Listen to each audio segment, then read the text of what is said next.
This week on How Dogs Travel, meet Roxy, Jax, and Opie.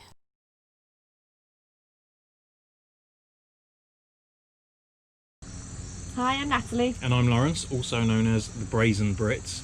About a year ago we started a YouTube channel because we went full-time RVing with our dogs. So from December last year until around about May this year, when we had to come home due to the social climate, we were full-time RVers living in a Grand Design 312 BHCS travel trailer, bunkhouse, triple slide, and we had our two dogs with us.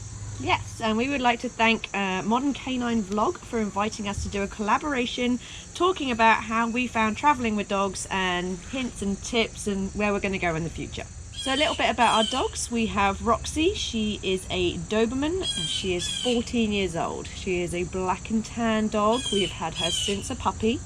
We used to have her brother as well. Unfortunately, he passed away a couple of years ago. And she's actually British. We brought her over from the UK to the US when we moved over, so she's done very well. Yeah, 2014, yeah. Next up, we have Jax. He is a miniature pincher cross Wirehead Dachshund. He is a mutt. He is 3 years old now. Yeah. I don't know how I survived this long. He's my little agility champion. He's also getting down. So tell us how did we get Jax, Natalie? So we started fostering dogs about 2 or 3 years ago. Started off with the brown Dobie, who I couldn't resist. And anyway, fast forward, he was a foster failure. He was our second foster dog and he ended up staying. But he is a great little farm dog. She promised she would never adopt any of the fosters that we had. And it was about the fourth one. He was about the fourth one and we immediately fell in love with him. So. And that's why you don't foster puppies. That's why you don't foster puppies.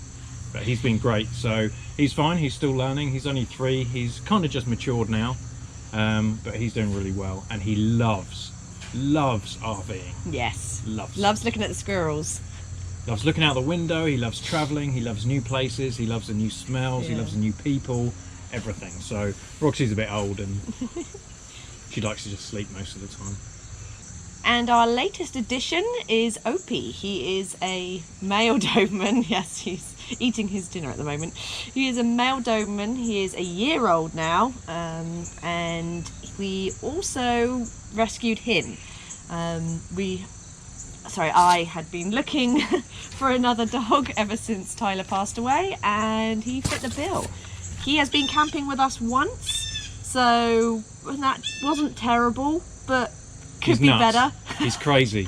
He's a year old, which is exactly why we don't have him here right now, because he can be good. When he's tired, he's good. Yeah. He's fine. He has just eaten, so we're letting his food go down. But yeah, he's very energetic. So special items that we have for our dogs when we are traveling. The first one, very important, we have the hammock in the back of the truck, and that's like a sling type thing, and it just contains all of the dirt and sand and hair. So this was very important to me because my truck was new. We bought it brand new, and it's my pride and joy. Yeah. And I just didn't want the dog hair like on the back of the seats, and most of it's leather, but there are some felt in there, and the dog hairs just get caught in it. So it was a requirement for me that we had something to protect the back of the truck, and it was been brilliant. It has been brilliant, but I will say, will not stop a 10-month-old Doberman trying to chew your door card. Happened. Then we also have the collapsible crates. Now I already had this for Jax for his agility competitions, but it's been very handy. Well, I mean, it was initially when we first started camping, just to have somewhere for him to go to feel safe and, you know, just calm down a little bit. We've since learnt that he is actually better out of the crate and he likes to just sit and watch the squirrels, so we haven't used that for him yet. But we do have the metal crate for Opie going forward that we'll have to use for probably a few months yet. Yeah, and they both love their crates. Jax, we wanted to keep him crate trained a little bit longer, but and he loves it. He will, you know, when we're just sat at home where we are right now, he'll quite happily just go and sit in his crate. He doesn't have anything against it. Roxy hates the crate. We just didn't do very well when she was a puppy. It wasn't really a thing when she was 14 years ago. It wasn't really a thing, but she hated it and we didn't stick with it. No. Opie loves his crate as well, so he's fine. So we do have the big crate for him. So other little items we have when we are traveling with our dogs is the collapsible water bowl. I had to go and buy one, but that's being very handy, especially on hikes as well. And we also do have the flexi leashes. Now I know this is a very sore point, I guess, with a lot of trainers and dog people. I hate them. See, I quite like them on campsites because it does give them that little bit of freedom, but you can lock it in and keep them short when you're just walking around the campsite. I think flexi leads are the most misused tool out there, but they can be very useful. Yeah, I think they have their uses, and that is, you're right, that is one of them. It means that you can let them on certain parts of grass, but without letting them go too far into someone else's campground, which we've seen a few times where people have just had their dog on a flexi and let them wander around campsites and go over to the barbecue or go over to other dogs that are, you know, tied up so outside the trailer. So yeah, the flexi has been good for that. But any other time, once you've had that cord wrap around your leg and pull your leg, you never want to touch one again. And especially for the big dogs. Wow, and they go in, good luck, hold on for dear life. So one of the challenges that we did face when we were traveling with the dogs was Roxy actually bloated when we hit Fort Worth and Texas. So quite a big challenge, and it was made harder because of the COVID going around. And it was right at the beginning of COVID, so the vets didn't really know how to do curbside pickup and things, and there was phone calls, and it was all a bit disjointed. They did an amazing job, by the way, but it was all very disjointed.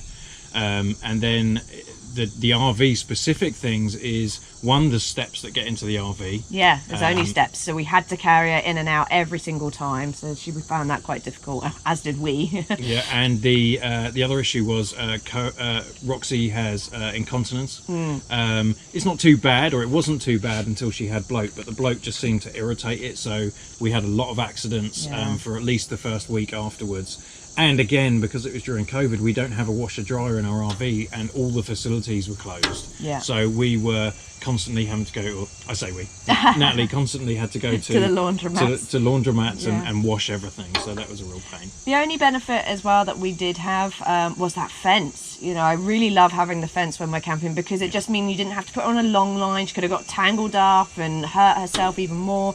Like, we could have just put her down and out she went and she was fine. Yeah. Bing! Bing! Another challenge we faced that I just didn't even think about was Jack's becoming a little obsessed with the squirrels. So we do have rabbits and groundhogs out here on the farm, but not many squirrels, to be honest. And I think it just became a bit of an obsession for him. And it was all right to begin with, but then he started really yanking on the leash and being really silly. So we did end up buying him one of those head halters, and it just stops them pulling.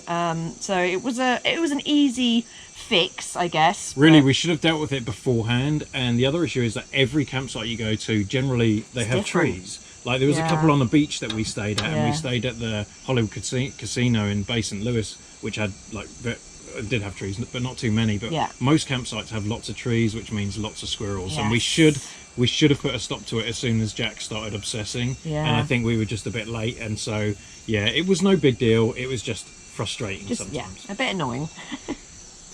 All right, now to cover some tips and tricks. What is your top tip, Lawrence? So I have two, actually. One we've already mentioned is the fence. Yes. I was not happy when Natalie made me buy the fence. We actually bought 2 sets of them. They're expensive. And they're kind of, well, I mean, actually they're cheap for what they are, but overall they are a lot of money. Yeah. But I would not go away without the fence again. No. Some campsites don't let you set them up. That's fine. But when you're full-time, it's nice to have your little area. You just open the door, let the dogs go out. It's so much better than having to go out. And the other thing is the Kongs, which we've used since day one, since we've ever had dogs. Freeze those Kongs! Yeah, put the Kongs in, put some peanut butter and some treats, freeze them, and they're just amazing, because if you go out and the dogs are a little bit ramped up, they just eat the Kongs. Or even if you're there and you just want to chill them out, you give them a frozen Kong, it just keeps them quiet for hours. It's amazing. So another, I guess I'm not really sure if it is a tip, so to speak, is we did invest in the temperature control for the RV so that we can tell what's going on, because there's a couple of times we wanted to pop out for the afternoon or something, and we were just a bit worried that, well, what happens if the AC just stops working? What happens if something trips, and so that was a real peace of mind for us to have that temperature control. I don't know what it's called. Yeah, so it's called the Samsung Smart Thing. So I've wired it in, and we have sensors all around the rig. So there's a few things. If the air conditioning goes out, if the main power, shore power goes out and the air conditioning goes out, the trailer can heat up like a car. And we were in Florida, the Gulf Coast, Texas, and so some days got really crazy hot. So we had to make sure that air conditioning was there. So basically all it does is it alerts us through our phone that if a temperature gets above a certain amount, or below, you can set it to below as well, but it's more the above limit that we're worried about. So that was really nice. Peace of mind when we go out, that we know that if there's ever any problems then we would be alerted, and then we either need to phone the campsite to go back, and we have RV lock, so we just give them the code and they'd be able to go straight in, or we could just drive back and make sure everything's okay. It never happened, just to say, it never happened, but it was a great peace of mind.